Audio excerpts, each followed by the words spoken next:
फायदा है। इब सरकार पर जब फायदा पूछा, सरकार फायदा नहीं बता दी।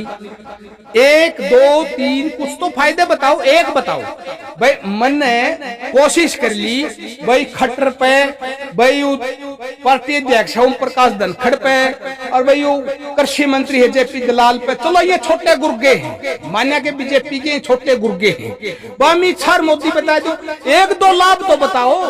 लेकिन आनी सुन ले, और आनी छोटी आनी नहीं है, बहुत तकड़ी आनी है। ये कहो है भाई फसल किसान कहीं भी बेच सके। अच्छा मननू बताइए, हरियाणा में जो भी किसान है, किसी का ऐसा हाल है, किसी के पास जेब में 2 रुपये सरप्लस हो, किसी की फर्द कटा के देख ले, ब्लॉक मत सब कह किसाना पर कर्जा है, चाहे 2 एकड़ का जमींदार हो और चाहे वो 50 एकड़ का जमींदार हो, और जिस पर कर्जा है वो अपनी फसल जींद का किसान बयानी।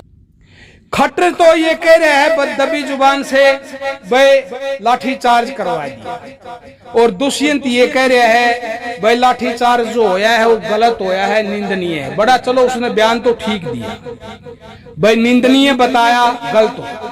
अरे एक वो कुआ तो उसने काका कह दे हैं, कुआ उसने बाबा कह दे हैं, कुआ उसने गब्बर कह दे हैं, कुआ उसने जोटड़ू कह दे हैं, कुआ उसने खोसड़ू कह दे हैं। उसका नुए नहीं बेरा, वो शराब पी रहा था, सुल्फा पी रहा था, पता नहीं वो बीमार है। वो बिल्कुल उसकी आंख लाल बने थी, जो छोड़ा बाबा तंत्रिक उसकी तरह, तो उसकी आंख बने थी। टेलीविजन में देखा था मैंने कल और परसों, उसकी आंख बने थी, जमा लाल आंख थी। ऐसा महसूस हो था या तो बीमार हो, या फिर वो सुल्फा पी रहा हो, या फिर वो शराब पी रहा हो। और वो बैरी ऐसे था कोई। नमस्कार दोस्तों, आप सभी का एक बार फिर से स्वागत है आपके अपने चैनल हरियाणा की ताकत पर, और मैं प्रिंस मलिक आप सभी का स्वागत करता हूं। तो भाई पिपली में तो हमने देखा होगा किसाना की बताया जा रहा है जो बयान माटी हुई थी, और किसाना के ऊपर जो अत्याचार हुआ था, उसके बाद बयाना थे। कोई नु कहा था कि भाई इसकी जांच होनी चाहिए। कोई सा नेता नु कह दे था, जो आपने अनिल विज का बयान सुना होगा, उन्होंने कही थी अगर भाई हमने कोई लाठीचार्ज नहीं करवाया। उससे तरह रिलेटेड दलबीर एक किसान है, दलबीर जी तो थोड़ी सी जानकारी लेंगे, बातचीत कराएंगे इन। नमस्कार दोस्तों, आप सभी का एक बार फिर से स्वागत है आपके अपने चैनल हरियाणा की ताकत पर, और मैं प्रिंस मलिक आप सभी का स्वागत करता हूं। तो भाई पिपली में तो हमने देखा होगा किसाना की बताया जा रहा है जो बयान माटी हुई थी, और किसाना के ऊपर जो अत्याचार हुआ था, उसके बाद बयाना थे। कोई नु कहा था कि भाई इसकी जांच होनी चाहिए। कोई सा नेता नु कह दे था, जो आपने अनिल विज का बयान सुना होगा, उन्होंने कही थी अगर भाई हमने कोई लाठीचार्ज नहीं करवाया। उससे तरह रिलेटेड दलबीर एक किसान है, दलबीर जी तो थोड़ी सी जानकारी लेंगे, बातचीत कराएंगे। इनने के लागा है, इनका के कुछ कहना है भाई, किसान का के दर्द होया है, सारा एक बार इन तक पूछेंगे। राम राम जी। राम राम भाई। अच्छा, आपने सुनी होगी जी दलबीर जी किसाना की जो बयान माटी हुई है पिपली में भी सुनी होगी, तो उसके ऊपर आपका क्या कहना है? उसके बाद अनिल विज के बयान आए। अच्छा, फिर गठबंधन का एक दूसरा नेता है, वो उनको इसकी भाई इंक्वायरी होनी चाहिए। ऐसा है ये तो उपेक्षित था कि भाई किसान अपनी रैली करेंगे। जो ये 3 अध्यादेश लागू करे हैं, ये 3 अध्यादेश काले कानून की तरह हैं। जिस तरह काले कानून अंग्रेज सरकार ले आया करती, इसी तरह बीजेपी सरकार भी ये 3 काले कानून ले आई है। ये अध्यादेश एक किस्म के काले कानून ही हैं, और इन काले कानून के खिलाफ इस हरियाणा के जो किसान हैं वे इकट्ठे होके पिपली में कुरुक्षेत्र में भाई सलाह मशवरा करें, भाई ये काले कानून किस तरह से ख़त्म करे जाएँ, किस तरह से ये हटवाए जाएँ, किस तरह से इन पर संशोधन करवाया जाए, किस तरह से सरकार से इन पर बात की जाए। तो सरकार ने पहले ही, सरकार तो बदमाश है, सरकार तो मजदूर और किसान की है ही नहीं। किसान और मजदूर को तो ये ख़त्म करना ही चाहती है शुरू से ही। तो सरकार ने इनके इकट्ठे होने से पहले ही, पिपली में घुसने से पहले ही इनके ऊपर लाठी चार्ज कर दिया। और जहाँ बच्चे भी थे, जवान भी थे, और बूढ़े भी थे, और कई बूढ़ों को तो पैरों में चोट, रीढ़ की हड्डियों में चोट, भाई हाथ तोड़ दिए, सर फोड़ दिया, मुंह तोड़ दिया, किसी की गर्दन पे पैर टेक दिया। मतलब बहुत लाचारी हुई है वहाँ, एक मतलब क्रूरता दिखाई गई है वहाँ। जो ये क्रूरता दिखाई गई है ये अंग्रेज़ों की याद दिलाती है। अंग्रेज भी हिंदुस्तान में ऐसा ही करते थे, और बीजेपी भी ऐसा ही करती है। फिर अपनी सरकार में और अंग्रेज़ों में फ़र्क क्या है? मेरे ख्याल में तो ये जो बीजेपी वाले हैं, इनको आप एक किस्म से काले अंग्रेज़ कह सकते हैं। भाई उस समय वो गोरे अंग्रेज़ थे, इस समय ये काले अंग्रेज़ हैं। और जब काले अंग्रेज़ों पे अपने हक की लड़ाई करने जाओगे किसान, तो भाई मुँह की खाओगे, वहाँ पिटाइए होगी, वहाँ कत्लेआम होगा। इसमें कोई शक नहीं था, मुझे पहले यह आभास था ये सरकार ऐसा करेगी। तो इसके बाद सरकार की बेशर्मी और देखिए, खट्टर तो ये कह रहे हैं बददबी जुबान से भाई लाठीचार्ज करवा दिया, और दुष्यंत ये कह रहे हैं भाई लाठीचार्ज जो होया है वो गलत होया है, निंदनीय है। बड़ा चलो उसने बयान तो ठीक दिया, भाई निंदनीय बताया, गलत होया। अरे एक वो कुआ तो उसने काका कह दे हैं, कुआ उसने बाबा कह दे हैं, कुआ उसने गब्बर कह दे हैं, कुआ उसने जोटड़ू कह दे हैं, कुआ उसने खोसड़ू कह दे हैं। उसका नुए नहीं बेरा, वो शराब पी रहा था, सुल्पा पी रहा था, पता नहीं वो बीमार है। वो बिल्कुल उसकी आँख लाल बने थी, जो अगर छोड़ा बाबा अगर तांत्रिक उसकी तरह तो उसकी आँख बने थी। टेलीविजन में देखा था मैंने कल और परसों, उसकी आँख बने थी, जमा लाल आँख थी। ऐसा महसूस हो था या तो बीमार हो, या फिर वो सुल्पा पी रहा हो, या फिर वो शराब पी रहा हो। और वो बैरी ऐसे एक हुआ था, कोई लाठी चार्ज नहीं कराया। भाई कोई पूछने वाला हो, लाठी चार्ज और क्या चाइना पर कराया, पाकिस्तान पर कराया, और कहीं कराया। भाई ये हरियाणा के किसान थे, हरियाणा के मजदूर थे, हरियाणा के जो गरीब किसान थे, उनकी रैली थी, उसी में लाठीचार्ज और उसी में सर फूटे हैं। इस अनिल विज को कौन तो समझाए, कैसे समझाए। मैं तो कहूँ शर्म की भी पराकाष्ठा है। ईसाई यूँ खट्टर लग गया। मैं तो कम से कम उसका तो भाई तू किसानों का भला नहीं कर सकता, तीनों अध्यादेश निरस्त नहीं कर सकता, भाई मजदूर के ख्याल नहीं कर सकता। अरे कम से कम उस छोड़ा बाबा का, उस अनिल विज का इस्तीफा तो ले ले। अरे कम से कम वो लठ मारे, फिर नु कह लठ मारे ही नहीं है। नशे में वो दिखे, तांत्रिक वर्गा हो दिखे, मतलब वो सभ्य हो नहीं। कम से कम थोड़ी ही भी इंसानियत बची है खट्टर सरकार। कम से कम अनिल विज का तो इस्तीफा ले लीजिए और इन तीनों अध्यादेशों पे पुनर्विचार करें, और मोदी और अमित शाह को ये तीनों लिफाफे में डाल के और सेंटर में पहुँचाए जाएँ और कहे जाएँ भाई हमारे हरियाणा में ये शूट नहीं करेंगे, क्योंकि हरियाणा वाले ने हर छोटे बड़े आदमी ने इनको काला कानून बता दिया। और जो काला कानून बता दिया और हमारा हरियाणा का बच्चा कहे है तो भैया वापस लेने पड़ेंगे, क्योंकि हरियाणा में हमारी सरकार बना रहे हैं और सरकार आदमियों पर, हर आदमी इस चीज़ा तो नटे गए। ये भी पेड़ पौधे खातर थोड़े थे अध्यादेश, या पशुओं खातर थे नहीं, या सड़क और ईटा खातर थे नहीं, ये आदमियाँ खातर थे। आदमी मना करके तो यहाँ वापिस लिए जाओ अध्यादेश, इन्हें लिफाफे में पहुँचाने चाहिए और अनिल विज का इस्तीफा ले लेना चाहिए। और बताओ जी। अच्छा, बहुत सारे भोले भाले किसान हैं जी अपने प्रदेश में, आप तो फिर भी पढ़े लिखे हो, तो इन जो 3 अध्यादेश है इनका नुकसान है या फायदा हो? नुए नहीं बेरा फायदा है, इसका नुकसान है, सरकार तो को है अगवा इसका फायदा है, तो आपने क्या लागे एक बार थोड़ा सा इनके बारे में बताइए। देखो मोटी बात तो या सुनो, जब सरकार लागू करे है, सरकार न्यू तो लागू कर नहीं सकती, भाई इनका नुकसान है लागू करा, हाँ ऐसा तो हो नहीं सकता। सरकारी ने लागू करे तो नुए को भाई फायदा है। इब सरकार पर जब फायदा पूछा, सरकार फायदा नहीं बताती। 1 2 3 कुछ तो फायदे बताओ, एक बताओ। भाई मैंने कोशिश कर ली भाई खट्टर पे, भाई पार्टी अध्यक्ष ओम प्रकाश धनखड़ पे, और भाई वो कृषि मंत्री है जेपी दलाल पे। चलो ये छोटे गुर्गे हैं, मान्या के बीजेपी के छोटे गुर्गे हैं। वह अमित शाह मोदी बता दो, 1 2 लाभ तो बताओ, लेकिन हानि सुन ले। और हानि छोटी हानि नहीं है, बहुत तकड़ी हानि है। ये कहे हैं भाई फसल किसान कहीं भी बेच सके। अच्छा मननू बताइए, हरियाणा में जो भी किसान हैं, किसी का ऐसा हाल है किसी के पास जेब में 2 रुपये सरप्लस हो, किसी की फर्द कटा के देख ले, ब्लॉक मत हैं, सब कह किसाना पर कर्जा है, चाहे 2 एकड़ का जमींदार हो और चाहे वो 50 एकड़ का जमींदार हो। और जिस पर कर्जा है वो अपनी फसल, जींद का किसान ब्याणी का किसान पानीपत, हिसार का किसान सोनीपत, फसल ले जाने की हालत में नहीं है। तो फिर नू बताओ हरियाणा का किसान केरल में, तमिलनाडु में, आंध्र प्रदेश में, उड़ीसा में फसल कड़त लीजिएगा, क्यों कर लीजिएगा? कर्जा तो पहले सर पर धरिया है। न्यू बताओ यह स्कीम क्यों है? क्योंकि जो ये बड़े व्यापारी हैं, मुकेश अंबानी है, अडानी है, इनको मुनाफा देने के लिए ये कानून, पहला अध्यादेश तो इन्हीं के लिए है। ये क्या करेंगे, आपकी फसल ने खरीदेंगे, खरीद के गोदामा में भरेंगे और ये दूसरे प्रदेशों में ले जाएंगे और वहाँ इसको मुनाफे में, भारी मुनाफे में इसको बेचेंगे। वहाँ की फसल यहाँ ले आएंगे जो यहाँ नहीं होती, उसको भी भारी मुनाफे में बेचेंगे। ये उन बिजनेसमैनों के लिए है ये अध्यादेश। दूसरा अध्यादेश को है एमएसपी को ख़त्म करें। अब देखिए, चाहे वो राष्ट्रीय स्तर हो चाहे अंतर्राष्ट्रीय स्तर हो, और चाहे अपना जमा लोकल तो लोकल जमा डिस्ट्रिक्ट स्तर हो, जब भी मान ले अच्छी बढ़त बने हैं सब क्या में खुशहाली आवे है। मान लो आज एमएसपी में गेहूँ मान लो बाजरा 1900 रुपये है, तो 1900 रुपया में मान लो बढ़त है, खुशहाली है, 2200 बिक गया, 2500 बिक गया, 3000 बिक गया, तो अच्छी बात है, किसान का फायदा हो गया। अब मान के चलिए कि राष्ट्रीय स्तर अंतर्राष्ट्रीय स्तर पर मंदी आएगी, और मंदी भी महामंदी आएगी। अब महामंदी आएगी, एमएसपी है तो किसान जिंदा है। एमएसपी के कारण 1900 रुपया में उसकी फसल बिकेगी। कितनी मंदी आ जाए ये गारंटी है, क्योंकि उसको बोलते हैं न्यूनतम समर्थन मूल्य, यानी गारंटी मूल्य है किसान के लिए। भाई इस भाव में तो तेरी फसल हर हाल में बिकेगी। लेकिन मान लीजिए एमएसपी तोड़ दिया और महामंदी आएगी।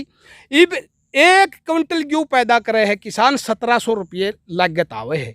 अगर वह गेहूँ अगर मजबूरी में व्यापारी ने 1100 में, 1000 में, 1200 में अगर वो गेहूँ खरीद लिया उस महामंदी में, और डांट के गोदाम में फिर मुनाफा ज़बरदस्त ले लिया, वो तो मुनाफेदार हो गया, वो तो अरबापति हो गया। उसकी तो गिनती आएगी, भारत में 40 अरबापति थे, अब 42 हुए, अब 44 हुए। अरे भारत में यह भी तो खबर आओगी, भाई भारत में 16 करोड़ गरीब थे किसान, अब 16 करोड़ से 32 करोड़ किसान गरीब हो गए। या खबर इसका नहीं किसी का ध्यान नहीं। वहीं तो अरबपति बना दिए 40 से 44, ये 16 करोड़ किसान गरीबा तो बना दिए 32 करोड़ गरीब किसान, जिसकी 1700 क्विंटल प्रति लागत लाकर 1200 में फसल गई। तो वो एमएसपी जरूरी था, तो एमएसपी नहीं तोड़ना चाहिए, भी एक काला कानून है, व्यापारियों के लिए है। नंबर 3 आ जाए फिर, भाई कंपनी है ये बड़ी बड़ी, ये कॉन्ट्रैक्ट बेस पे खेती करवाऊंगी। कॉन्ट्रैक्ट बेस क्या होगा, भाई कोई 2 एकड़ का जिम्मेदार है, कोई 50 एकड़ का है, कोई अधवाड़े का है, कोई 5 एकड़ का है, कोई 20 एकड़ का है। अब जमीन तेरी होगी, जमीन मेरी होगी, और उसको कंपनी कॉन्ट्रैक्ट करेगी, भाई जो तेरे गेहूँ पैदा होंगे वो हम लेवांगे। कॉन्ट्रैक्ट में लिख दिया जी 50 मन गेहूँ पर एकड़ के, लेकिन 60 मन पर एकड़ के गेहूँ हो गए, तो पहली बात तो कंपनी 10 मन जो एक्स्ट्रा हुए नहीं ले होगी। उन ठाएम फरे जाइए, चाहे उन्हें लायक खाओ, चाहे उन्हें डांगरा गगेर, चाहे उन्हें खंडार, चाहे भीतर राखू में बेके ही नहीं गे तेरे। जब 40 मन किले के अगर कॉन्ट्रैक्ट में 50 मन है, तो कंपनी कहेगी भरपाई कर, 50 की खोल हुई थी तो 40 मन देवे है, 10 मन पूरे कर। तो किसान कहाँ से पूरे करेगा, एक्स्ट्रा कितना ले आओगा, सब क्या कॉन्ट्रैक्ट हो जाएगा, दूसरे किसान पे भी मांगने जू को नहीं।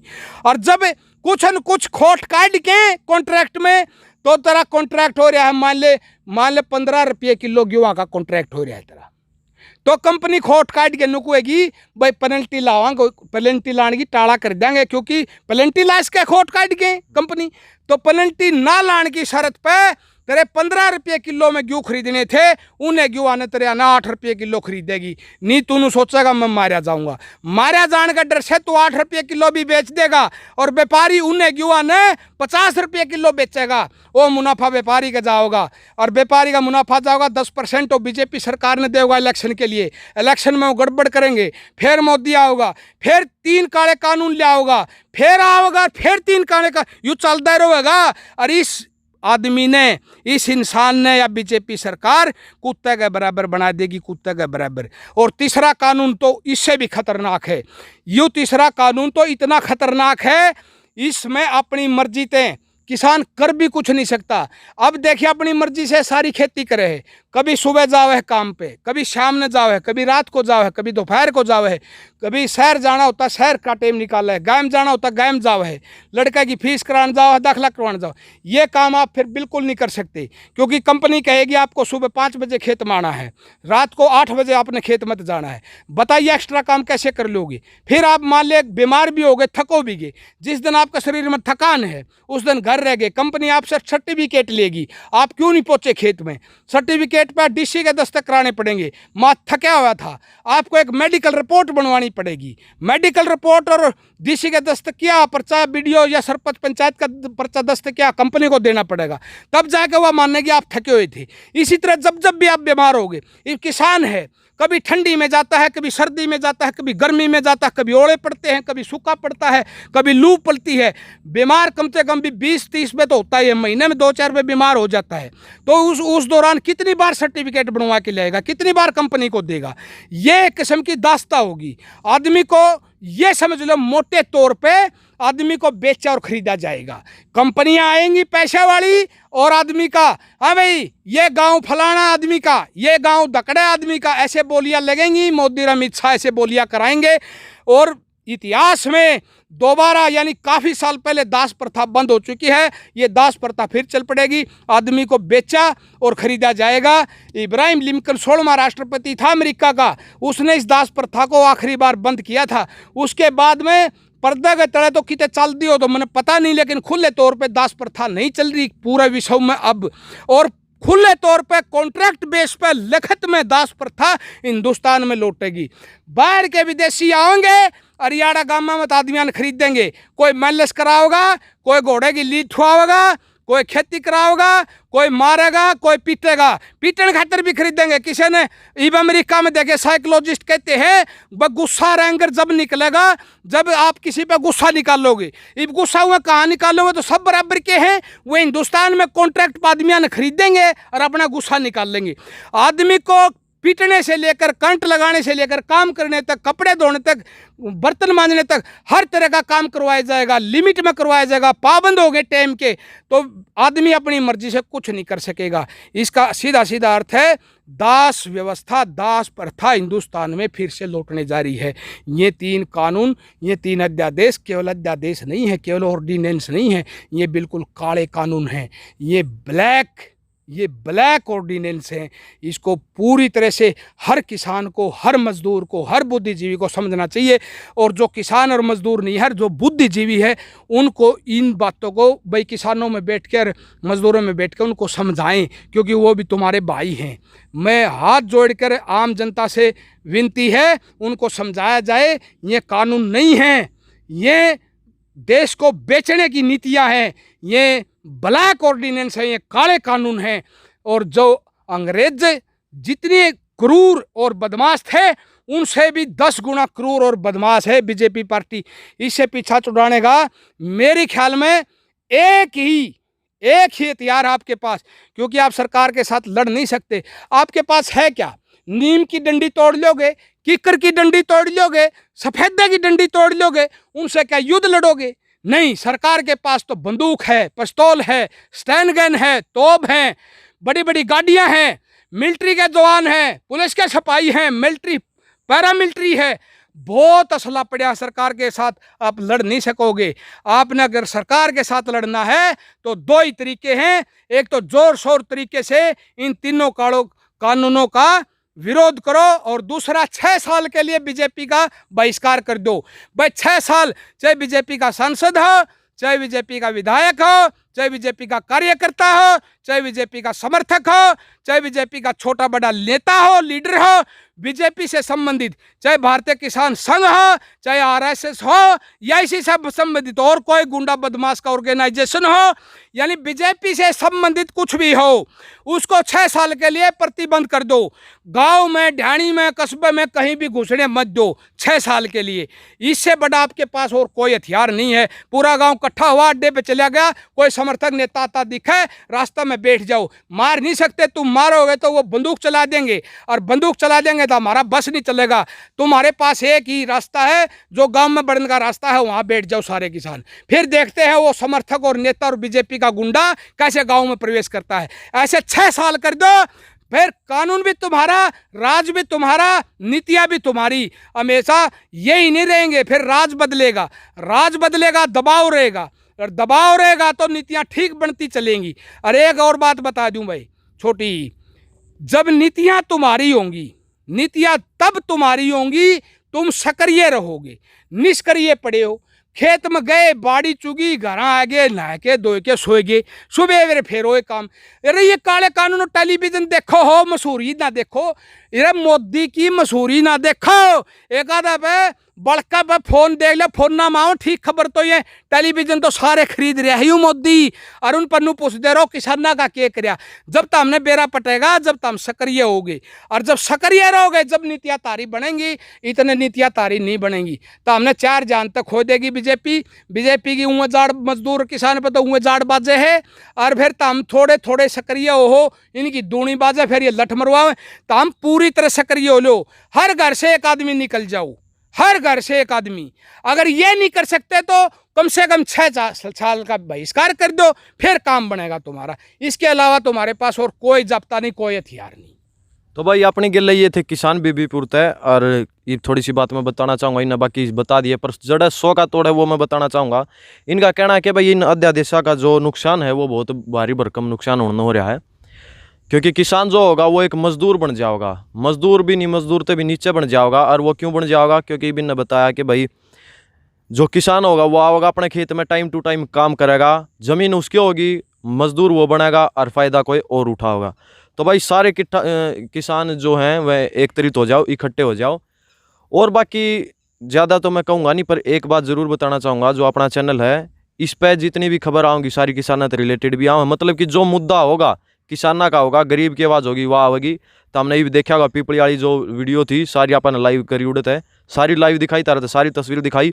और बाकी थोड़ी सी जो बातचीत रहेगी वहीं तो बाद में करांगे, अगली वीडियो फिर आ जाओगी आप खातर, वह कोई दिक्कत वाली बात नहीं। इस वीडियो ने इतनी शेयर कर दियो, क्योंकि ये तो चलो पढ़े लिखे किसान थे, इन्हें ज्ञान है, इन्हें बहुत सारी पोल भी खोल दी। हालांकि मैं नहीं बोलूँगा अपने मुँह तो जो पोल खोली है, पर इन्हें इसी पोल खोल दी कि भाई जो फ़ोन है इन पर देखा करो आप, जो भोले भाले किसान उनके बच्चे हैं भाई सब द्वारा फ़ोन है, अपने पेरेंट्स ने, अपने माँ बाप ने, पिताजी ने, माताजी ने, सारे ने दिखाया करो, दादा दादी ने, कि भाई ये भी बात हुआ है। और जो ज्ञान होया करे वो चलो पढ़े लिखे किसान हैं, ये बड़ी अच्छी बात इन्हें बता दी है सारी बात। पर जो अनपढ़ किसान हैं, जिन्हें ज्ञान कम है, वह बेचारे जो खेती करे हैं, तो उन तक ये बात पहुँच जाए, और वह भी भाई कितने न कितने अपना आप मैनू मानने लग जाओ कि हाँ भाई हमने आगे बढ़ना चाहिए।